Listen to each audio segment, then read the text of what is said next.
আগেই সবাইকে দেখিয়েছি যে শান্তিপুর এসছি, বাই রোড এলাম কলকাতা থেকে।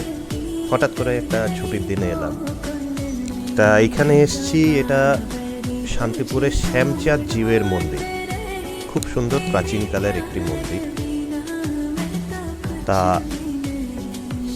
সব থেকে ভালো লাগে একটা এর মধ্যে একটা নতুন মেকি ভাব এই মন্দিরে নেই। এই মন্দিরের সব থেকে একটা ঐতিহ্যপূর্ণ যে প্রাচীন একটা ঐতিহাসিক একটা ছাপ এই মন্দিরে পাওয়া যাবে।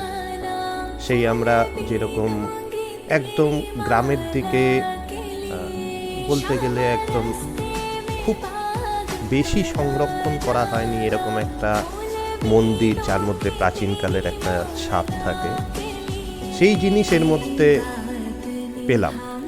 খুব ভালো লাগলো, যদিও মন্দিরের অনেক মেনটেনেন্সের কাজ চলছে। তা আমি সেই জিনিসটাই দেখাবার চেষ্টা করছি।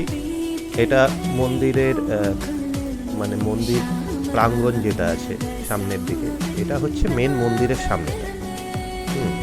এখানেই হচ্ছে রাধা গোবিন্দর মূর্তি আছে।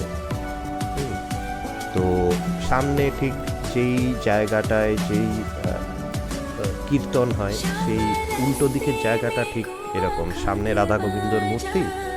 আর আমি যদি পেছন দিকে চলে যাই, ঠিক মানে পেছন দিকে মানে আমার পেছন দিকটা ঠিক চলে যাই, মানে এই যে ঘুরছি যে জায়গাটায়, এটা হচ্ছে এই মন্দিরের যে কীর্তন হওয়ার যে জায়গাটা। এখানে সবাই মিলে সেই দিন সেরকম ছিল না, কিন্তু এই জায়গায় এই কীর্তন গানের অনুষ্ঠানগুলো হয়।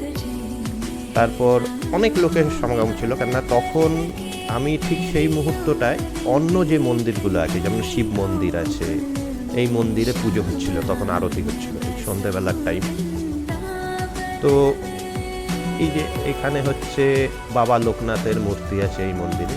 হ্যাঁ, আবার সামনের দিকে এগিয়ে যদি যাই, সেই দিকে হচ্ছে শিব মন্দির আছে।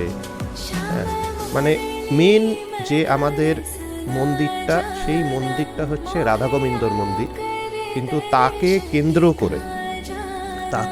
করে অন্য যে আমাদের বাবা লোকনাথের মন্দির, শিবলিঙ্গের মন্দির, সেগুলো আছে।